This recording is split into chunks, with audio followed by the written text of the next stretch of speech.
আজকে চলে যাব নিজের বাসায়। ভাইয়ের বাসায় তো এতদিন অনেক আরাম করেছিলাম। যত এখানে থাকি না কেন আরাম করি, খাই দাই, ঘুরি ফিরি, কোনো কাজ নাই, কিন্তু আমার তো নিজের একটা জায়গা আছে, সেটা হচ্ছে আমার স্বামীর বাড়ি। মাঝে মাঝে ভাবি নিজেকে আসলেই আমি কতটা সংসারী হয়ে গেছি।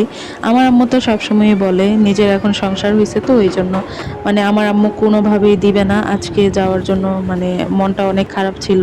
তো আমি বারবার শুধু বলতেছিলাম যে পরীক্ষা টরীক্ষা শেষ হইলে না হয় আসবো, মানে নিজেই মনে মনে ভাবতেছি যে আমি আসলেই কতটা সংসারী হয়ে গেছি। আসলে সময় মানুষকে কতটা বদলায়।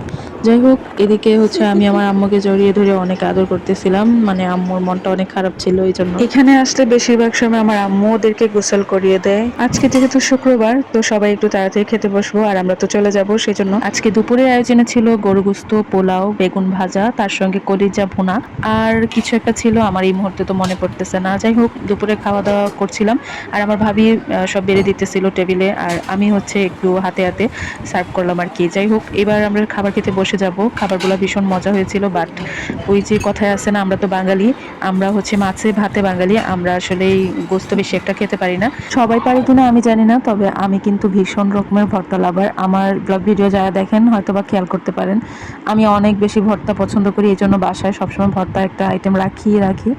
এদিকে আমার ভাইয়ের ঘরের দেখেন কি অবস্থা করে রাখছে দুইটায়। আর যতই বলি না কেন ওরা আসলে খুব বেশি চঞ্চল, এই জন্য যেখানে যাবে ঘরদোর এরকমই হয়ে থাকে। টেবিলে সব খাবার দিয়ে আসছি আর এদিকে প্লেট দিতেই ভুলে গেছি। যাই হোক, এবার সবাই একসঙ্গে খাবার খেতে বসছি। তো আমার ভাই এদিকে হচ্ছে ভিডিও নিচ্ছিল, ও এখানে লাইভ করতেছিল। আসলে আমার ভাইয়ের কিন্তু পেজ আছে ফেসবুকে, তারপরে হচ্ছে মনিটাইজ করা হচ্ছে একটা চ্যানেলও আছে ইউটিউবে। আজকে কেন যেন আমার গোস্ত আর পোলাও দেখে একদমই খেতে ইচ্ছে করতেছে না, যদিও আমি বলি নাই, বললে হয়তো বা আমার আম্মু ভর্তা টর্তা বানাইতো, কিন্তু আমার খুবই ভর্তার ক্রেভিংস হচ্ছিল। আমি সবার প্রথমে বাসায় গিয়ে আবার আগে রান্না করব ভর্তা, আর ভর্তা ভাজা আমার এত ভালো লাগে বিশ্বাস করেন। আপনারাও হয়তো বা অনেক বেশি পছন্দ করেন, আমি হচ্ছে সেই লেভেলের ভর্তা খুব। যাই হোক, এবার খাবার নিয়ে বসছি। আমার ভাবির রান্না কিন্তু মাশাআল্লাহ অনেক ভালো, তার রান্নার কোনো সমস্যা হয়নি, বাট আমার রুচির প্রবলেম হয়ে গেছে, কারণ এখানে আসার পর থেকে টানা 4-5 দিন গরুর গোস্তই খাওয়া হয়েছে। তো এমনিতেও গরুর গোস্তটা রুচি হচ্ছিল না, আর তার সাথে পোলাও। আমি তো প্রথমে আসলে পোলাও নিয়ে ভুল করে ফেলছি, তারপরে আমি কিন্তু সাদা ভাতও নিয়েছিলাম। আমার ছেলে মেয়েরা পোলাও খায় দেখে আমার আম্মু সবসময় বলবে যে পোলাও রান্না করো।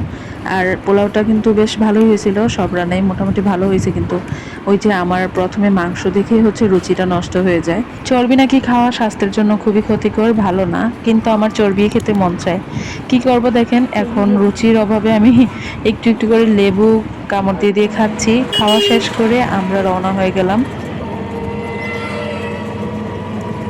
বিদায়ের বেলাটা সবসময় কষ্টকর হয়, আমার জন্য তো খুবই কষ্টকর, কারণ আমার আম্মু ভীষণ একা। আমার আব্বু মারা গেছে 2020 সালে।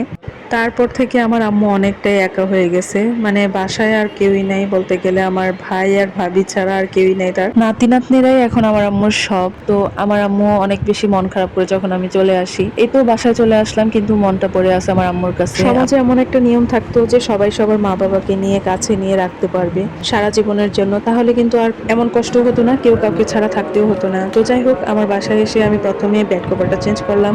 তারপরে দেখেন আমার জামাই এদিকে খুব আনন্দে আছে, কারণ তার ছেলে মেয়েরা চলে আসছে। বাচ্চা কাচ্চা নিয়ে আসলে কোথাও যাওয়াটাও একটা ঝামেলা।